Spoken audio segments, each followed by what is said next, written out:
Welcome to the RV Podcast, episode 435. This week, we talk about a trend of turning RV campgrounds into RV communities.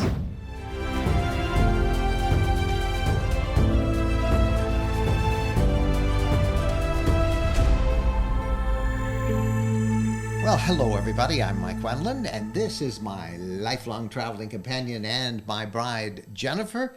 And this is episode 435 of the RV Podcast, and we've got a lot of RV news and tips and all sorts of stuff, but we're going to talk in a minute or so in our Interview of the Week segment about this trend we're seeing about how RV resorts and parks are turning into RV communities. What's behind that? I think you'll find that pretty interesting. A week of travel for us. Yes, we're going to take our Class C motor home and go camp in it for a few days. We're going to go to the western side of the state where we purchased our 10 acres. And it'll give us a great chance to explore. And Bo is going to have a blast exploring his land. I think so. Bo is a dog born to wander. That he is. But one of the things that's neat is when he wanders leash-free with this spot satellite collar. And there's one more week that you can still get a chance to win one of these. It sets up, I think what they call a geofence, which is connected with a satellite. This connects with the satellite. It'll even work through a tree canopy. And with an app, we are able to draw a sort of a map and a boundary. And if he goes outside of that area, he gets a little correction, a little vibration, and it really has given us peace of mind. Anyway, we're giving one away. Last chance to win, and you can do it free. It's absolutely free to win. Just go to rvlifestyle.com/sweepstakes.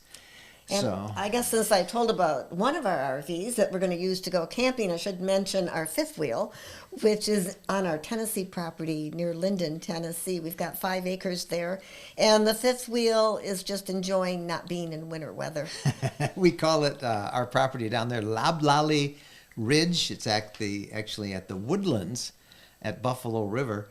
And their commercial's coming right up. I should tell you their next sale is coming up fairly soon. It's March 11th at the Woodlands at Buffalo River. We get down there, usually it's been lately, it's about every month or month and a half or so, and we're looking forward to going down. And especially since spring is just around the corner for us, and it's going to come a little earlier down in Tennessee. What about mid-March? Yeah. So for their March sale, March 11th at the Woodlands, they'll probably have some pretty good weather.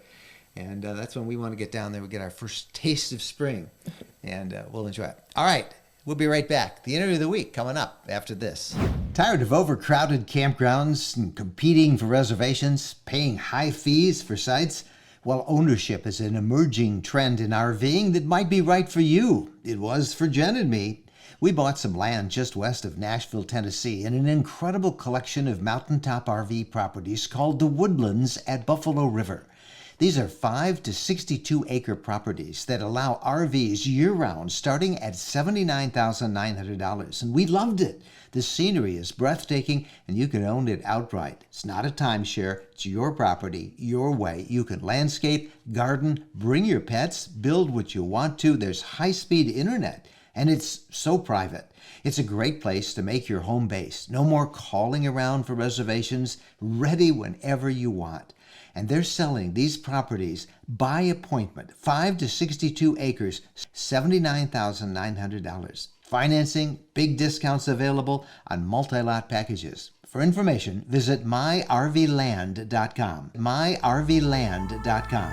All right, welcome back, everybody. Time now for the RV Lifestyle Interview of the Week. And this week, we're going to talk to the owner of a RV community that we chanced upon as we were headed down into Florida in January. It's called the Ocala North RV Resort. And we were very impressed with this. So one thing, it was fairly new. All the sites were big. There were a lot of pull-through sites there. I believe 200. 200, and there was room to get in, which is unusual to find in Florida. It was in a really nice area in the middle of horse country, they call it up there. That's between Ocala and Gainesville. And as we got talking with the owner, he told us about another place that he's about to open next year. And since then, we have heard this is kind of a trend from RV campground to RV resort, now to RV community.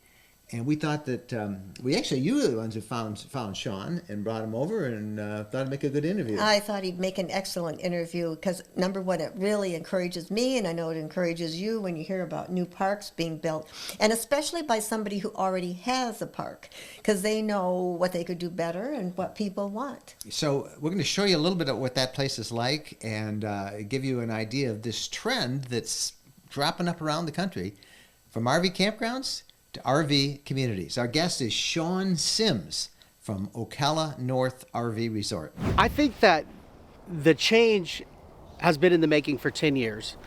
But when COVID hit and everybody went to working at home and remote working, that everything that was important now to the community hadn't been created, i.e.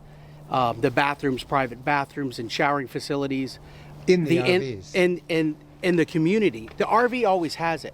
But what we found with our business model is that we give you private showers, walk in your own bathroom. So when you go into our bathhouses, back in the old days, you should walk into a bathroom and you could stand there with 10 people. Not at our communities. You walk into the bathroom, you have your own bathroom you go into and close the door, and it's all yours. Shower, walk-in showers, full tile to wall to ceiling tile. Just absolutely great experience. You can have your privacy, shave, do whatever you need to do, take your time.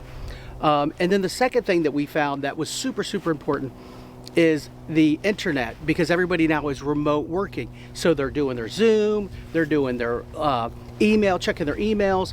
So what we did was we brought fiber into the community, and we spent a lot of time and we focused on that. And then we also catered to the client. We brought back customer service. You know, we're open 7 days a week. All the communities we have are centrally located in Florida, close to 75. So people can come in, work for a month or two, enjoy beautiful weather in Florida. There's no better weather than Florida weather. So they come here, easy in, easy out, long pull-throughs, and that's just the secret. That's a recipe for success right there. So upping the quality of the stay. Now this, how many sites here in Ocala North? Ocala North RV Resort has 385, and of the 385, we have 200 pull-throughs, and they're 80, 90 feet long. So you can stay attached. You can be pulling a trailer. You can be pulling a Class A pull in an Escalade, and leave it all attached, and then pull out the next day, or hang out a day or two, or say 6 months. It's up to you. But you've put in a big dog park. How important are dog parks now? So that's funny you should say that. We have a half-acre dog park now that was super popular, like lines of people wanting to get in the mornings because it's so big you just let your dogs go, that I sprinkled 5 more locations in the community where you can let your dogs go. So there's actually 6 locations now. You can have your own private area, and you could go to multiple park spots in the park. If some people are in one area, you can go to another. You can get in the shade if you want to be in the shade, if you want to be in the sun. So there's 6 different locations total for the dogs, and you guys can just do what you want there. And how many of these sites these days, we're in Florida, so seasonal sites are a big deal. How many of your sites do you think are seasonal every year? That's actually a great problem that we have, and that's funny you asked that and bring that up. Before, when I first got into the industry, it was predominantly snowbirds, Indiana, Kentucky, New York, Pennsylvania. They would be coming down here in the winter. They would be doing either 4 to 6 months. They would monopolize the community. You'd be happy, it'd be great, but they would leave, and then all of a sudden you'd have nothing to do the rest of the year. But now, since COVID, and the infrastructure in the communities, as far as the internet, especially the internet, bringing in the really good internet is a big deal, because people can be remotely working. Engineers, people that work in healthcare, coding, nurses, they're looking for all this stuff in the community now, and we give that to them. So that brings in a lot of people that will stay here for 8, 9 months, even year to year now. And we're having a problem where as quick as we build them, they're filling up, and now we're staying full through the summer because we have traveling nurses, engineers, healthcare, bridge workers, road construction companies, that guys and girls have their good paying jobs, are staying in the communities because of the apartments don't allow short-term leases. So a couple of changes then. Since COVID, one, people have become more demanding. 100%. They expect Customer service, the internet, I mean, 7 days a week. so many times you go into a park, they're closed. Yeah. Or you call and they don't answer the phone. Yes. Or you go in and the bathhouse is filthy. Yes. Or it's dirty. Yes. And then you try the internet and it's a shared Wi-Fi connection Yes. that they get. Yes. You still do overnights at all? We do, absolutely. We'll do 20 to 30 overnights a day, every single day throughout the winter. Now, there's a whole lot of people who want to get in this lifestyle. Year after year after year, they want to get in the lifestyle. And they wonder, is it economically feasible for me to be a seasonal renter? Now, I don't know what your seasonal rates are, but it's a beautiful facility you have here. What does it cost for a seasonal stop? Well, like anything in life, it's like going to Disney World. Right. If you go to Disney World and you spend 3 days there, it's going to be a little bit more expensive if you buy a year pass. So if you stay here year round, I think it's like $550 a month. Really? Year round. Now, if you want to come in here in the middle of January, then it's going to be a lot more expensive. It's going to be probably double that just for 1 month, to stay here for a month. But that's still cheaper than really a home in many places in the country if you're renting a home. Oh, absolutely. The great thing about the modern RV is that there's so much luxury. Some of them have side-by-side refrigerators in them, 4 and 6 burner stove inside their walk-in showers. And that really what changed our industry when they came out with the 40 footers, the 45 footers, they have toy haulers that are you can sit on the back of your coach. We have a patio on your Yeah. There's so much great luxuries, and that's why I encourage everybody to come out to the big shows, whatever town you're in Indiana, Kentucky, New York, California, Texas. Go to the big super show, RV shows, and just walk some of these units, and you'll be so amazed. And they're affordable. You can get into something for $80,000, $90,000, I believe. We have a little bit of inflation right now, but with a little bit of inflation, the economy will slow just a little bit, and maybe some of the prices may come down a little bit, and you're getting the benefit of that. So that could work out to your advantage. Well, you got a great facility here. You're building a new one next year, a second one down here in the same area? Yep, we're building one right down the street, 3 miles at, it's going to be on Orange Lake. It's Orange Lake RV Resort. It's going to be approximately 500 sites. It's going to have 11,000 square foot clubhouse. It's going to have 4 independent bathhouses. It's going to be state of the art. Everything's going to be brand new. It's going to be gorgeous. And you guys should check us out at orangelake.com or Orange Lake on Facebook, or follow me or follow. We'll be here next year. We'll give it a quick try. Yeah. And and it's on the lake now. It's on I think Orange Lake is the top 5 biggest lakes in Florida. It is absolutely amazing. So there's going to be all kinds of water stuff to do there. Just another experience to RV in. So it would be just another twist to it, another feature of amenities you can't just get anywhere because of the lake's going to be there. Awesome. All right. Hey, Sean, thanks for taking time to talk to us about the RV park industry and the new emphasis on quality. Quality, yes. Thanks, Sean. Over and out. Well, we thank Sean for that interesting interview and the tour of the Ocala North RV Resort. And we look forward to seeing the new one that he's going to be building on that lake coming up, next year. I plan on going there on our way to Tampa next year. Yeah, the time we go back doing For from the Tampa super show. RV show. But what I was amazed at is how inexpensive seasonal lots are down there. Even if you want year round, and many people do, and they just keep their RVs in that warm weather rather than having to winterize them. Anyway, when we come back, new travel tech. Stay with us. The one thing that can ruin a perfect RV trip is a bad mattress. And believe us, we know. Over the years, we've tried many and found them all wanting. Until now. Now, we sleep on the RV mattress by Brooklyn Bedding. Quite simply, it's the best we've ever slept on. We chose a queen-size Aurora Luxe medium firm mattress, and it arrived tightly rolled in a box. All we did was put it on the bed, unroll it, and wait for it to recover from the compression. Oh, does this ever feel comfy? It's so cushiony. Then we put on the sheets and the bed covers, and we found ourselves ready to order another one for our home. That's how comfortable it is.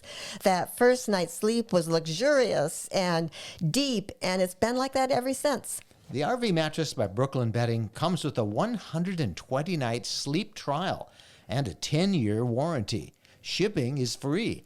If you're disappointed with the current mattress in your RV, you owe it to yourself to try the RV mattress by Brooklyn Bedding. Something else that's very important is that Brooklyn Bedding manufactures all their RV mattresses in their own factory in Arizona. This means they're able to use premium materials at a reasonable price for you with no middleman bringing up the costs. And right now, if you visit rvmattress.com/RVLifestyle, you'll get 20% off your mattress with the code RVLifestyle. Again, use the promo code RVLifestyle for 20% off the cost of the RV mattress by Brooklyn Bedding. We're sure you'll be as thrilled with your RV mattress by Brooklyn Bedding as we are with ours. It really is the most comfortable mattress we've ever slept on. Their app. Yes, we indeed are. Now, we know that there are a gazillion weather apps out there, and probably between the two of us, we have a dozen of them on our smartphones and our tablets. But the one that we have been using now for several years and that we want to share now, because it just gets better and better, is called WeatherBug. So if you want to know everything about the weather, WeatherBug is what you need to get. It's our main go-to weather app, and then we'll kind of mess around with some of the others. But what I like about it is when you launch WeatherBug, it immediately displays the local weather, including the temperature and the dew point and humidity, sunrise, sunset, wind, pressure, any active weather alerts for your area. And what's neat about that is oftentimes we'll be driving along and we'll say, oh gosh, we're going to get there before dark. So we like to set up camp before dark, and we always can find the local sunset, and that's handy to know. That's one of the things that we like about it. And also the toolbar that's at the bottom. Yes, there's a toolbar at the bottom. There's a couple of menu bars. But what is, I think, the best feature for us is when you're traveling, it always updates your current weather. And so wherever you happen to be right then, that's the weather you're seeing. That toolbar is along the bottom is for radar and stuff, but there's also one on the top which lets you switch from the current forecast to a more detailed forecast. And for anybody with allergies, it's nice to have their app that lets you know what the pollen count is. Yes, WeatherBug works on both iOS and on Android. It also works on your laptop or your tablet as well. And we think it's just a great app to have. Give it a try. That's probably our go-to one. So see it if you want to check it out. So don't forget, weatherbug.com. That's where you can find it. All right. Thanks to newtraveltech.com, our sister blog that keeps track of all things technology, and weatherbug.com. That's our new travel tech tip of the week. We'll be back with the news of the week after this. When we're on a road trip, we always seem to find a way to stop at a Camping World center. There are over 225 Camping World locations across the country, and there's always one close by when we need parts and accessories for our RV or just want to shop. In fact, we have so much fun with Camping World, and as we talk about it as one of our sponsors, they have agreed to offer a 10% discount if you use the coupon code RVLifestyle10 when you buy $99 or more in merchandise. You'll find everything you want, from outdoor furniture and appliances, the ones you see us use in our videos and that we talk about here in the podcast. RV extras that include everything from camping chairs to fire pits, electrical accessories, must-have gadgets. Check them all out. And again, don't forget, use the coupon code RVLifestyle10 when you visit campingworld.com. One of the most exciting developments for RVs is happening out west in Arizona. Western Land and Ranches is selling 5-acre high-elevation ranches just off the famous Route 66, the birthplace of the American road trip. Prices start at only $39,900, and these are beautiful, secluded tracts of land surrounded by majestic mountain ranges with sweeping valley views. The high elevation is a unique microclimate as well, giving you cooler temperatures, green grasses, and tree cover, making it unique for desert property. The community is in the center of it all, close to the best of the West, Grand Canyon, Las Vegas, Lake Havasu, Lake Mead, Lake Mojave, the Colorado River, Flagstaff, Sedona, and historic Williams. If you're tired of crowded RV parks and paying high fees for sites, well, ownership might be right for you. This incredible collection of mountaintop properties called Greenwood Ranches hit the market and it's selling out fast. There is no HOA. You can build a house, a cabin, outbuildings, or just RV. It's your property, your way, 100% ownership. Visit the website to get details and set up a showing, ArizonaRVland.net. That's ArizonaRVland.net. Welcome back, and now it's time for the news of the week. And Mike, you got the first story. Well, this is a topic that we have been talking about a lot over the last couple of years, and this is a problem that really started with COVID and the big rush to get campsites, and that's no-shows at state parks, actually all of them like that. And what happens is selfish, can I say that? Selfish people book a site, and they might go to book 2 or 3 different sites so they can be sure they have a place to go that weekend, or they'll book a week when only they need 2 days, and then they don't show up, and therefore other people can't use those sites. And we have been complaining about that, as you have been complaining about that for a long time. So now the news of the week is in California, a state assemblywoman has had enough of this also, and she has introduced a bill, and that bill would penalize campers who make a reservation at a state-owned campground and then they don't ever show up. And the goal is to make it easier to get a camping spot by providing a reason for people to cancel their reservation if they can no longer use it. It frees up the camping spot. So it's a matter of getting part of your refund back or absolutely zero your refund back. And if you cancel numerous times, you're not going to be able to book. Yeah. So this is going to apply to 15,000 individual campsites if it passes in the California State Park system, and we're hoping that this really helps. And other people will pick up on this. Campers would get more of the reservation if they cancel 7 days in advance, and like Jen says, you lose more and more the closer it is to cancellation date. I think that's a pretty Sounds good like bill. a logical thing to do. Yeah, maybe that'll solve some of the problem. All right, what do you got? So we've got another California story.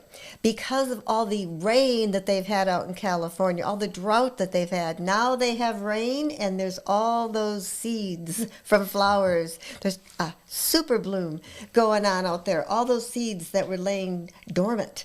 And now the rain has come and it's supposed to be like overnight, absolutely beautiful with the yellows and the purples and the white flowers. And when are they? We're going to put a link in the description, the show notes at rvlifestyle.com. It'll kind of give you their projected timeline, but coming right up. They're expecting this, very soon in California. So, pretty cool. Federal officials have closed. You're going to find this interesting. The Gila Wilderness for the next week or so to visitors, because they're going to begin a controlled hunt for feral cows. You heard that right. Cows. The Gila Wilderness out there in New Mexico is home to feral cows, which apparently became rather aggressive this past year to human visitors, and they said they've harmed the environment by grazing year-round and trampling down stream banks, and that's caused erosion and other issues. They say there's about 150 of these wild feral cows. That doesn't sound like that many to do all this damage. Yeah, so they're going to kill them. They're going to shoot them out.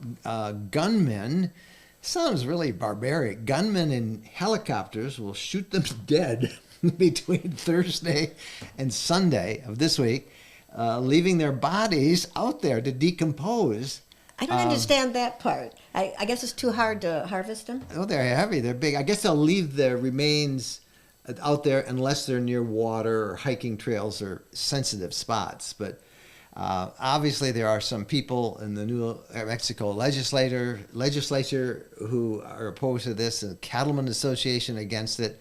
Some environmentalists are against this, and I imagine some RVers, after hearing this story, will probably be against it. But That's what federal officials are going to be doing this week, and why part of the Gila Wilderness in New Mexico is closed.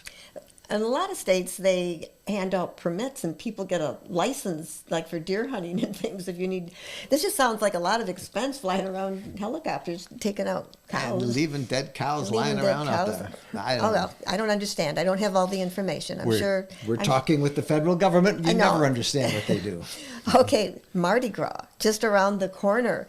And so, in fact, February 21st, Yeah, isn't it? it's this week. It's this week. Mardi Gras week is this week. Yeah. And so many RVers in Louisiana, Alabama, and Mississippi who really take Mardi Gras very seriously. This means just one thing: they take off for RVing. I mean, the weather's nice, and Mardi Gras. Who can not go camping? So many cities near the Gulf, like Lafayette and Louisiana and Mobile, Alabama, have large numbers of little RV villages that spring up along the routes for parades and under bridges. Yeah, we've seen this ourselves. We did a video a couple of years ago about Mardi Gras around the Gulf Coast, and most people think it's all in New Orleans. New Orleans is just the raunchiest one. It is the rowdiest one.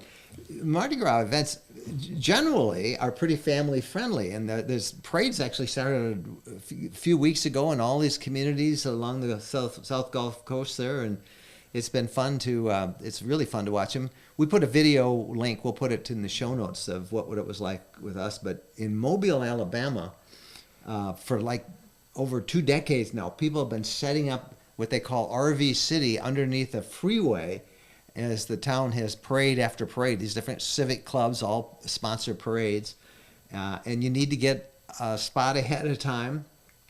There's 118 spots out there. We'll put links to all this, and you'll see, but it's a lot of fun. If you've never been to Mardi Gras, not in New Orleans, but along the coast there, check it out. It is pretty much a fun thing. All right, last story. This is kind of a weird story, and I hope this is not a trend. Campers in Texas told us about this, and they're pretty sad to learn that the state is losing Fairfield Lake State Park at the end of February because the landowner sold the property to a private developer who has plans to build a gated multi-million-dollar housing community. You can't compete with that kind of money for buying the land. No, for about 50 years, the Texas Parks and Wildlife Department has operated the state park, and they leased it from a company called Vista Corporation. Vistra, which operated a coal plant there previously. And the state invested $70 million over the years. They tried to buy it, but Vistra Corporation, they went for the big bucks. The park is located about 95 miles south of Dallas, so a lot of Dallas people really liked it. It was very popular fishing and camping. Had 83,000 visitors last year, and now that's all gone. 2,700 people already reserved camping spots for this year, but that corporation, because they took it away from the state, has canceled them. Texas has like 14 other parks on state land. I mean, that is so sad to hear. And I bet you all that money that was put into that land, they probably did a lot to clean it up after what it was originally used for the coal. Yeah, I said state land. They have 14 other spots on leased land, so hopefully the people they lease it to don't change their mind like Vistra and sell out for the big bucks. But that's a trend I hope doesn't continue, but money wins, doesn't it? Always. All right, we come back, RV questions of the week, so please stay with us. When we're asked what's the most important modification we made to our RV, it's an easy answer. Battle-Born batteries. Battle-Born batteries are quality, safe, reliable lithium batteries that allow us to stay out there off the grid longer. Lithium batteries charge faster, they charge fuller, they're longer lasting, they're maintenance free, and Battle-Born batteries are protected by a 10-year guarantee. Now in our case, they just dropped into the existing AGM batteries that we have, and they'll probably be the same on your rig too. Battle-Born battery experts can get those in your rig just like they did with ours. They can also match you up with the right cabling, the inverter, the charger, the solar controller, everything. Jennifer and I swear by our Battle-Born batteries. They allow us to boondock off the grid. Check them out. Go to rvlifestyle.com/lithium. rvlifestyle.com/lithium. Now it's time for the RV questions of the week, and here is the first one from Gary, and his question is it true that older RVs, older than 10 years old, you can't park at a lot of the parks?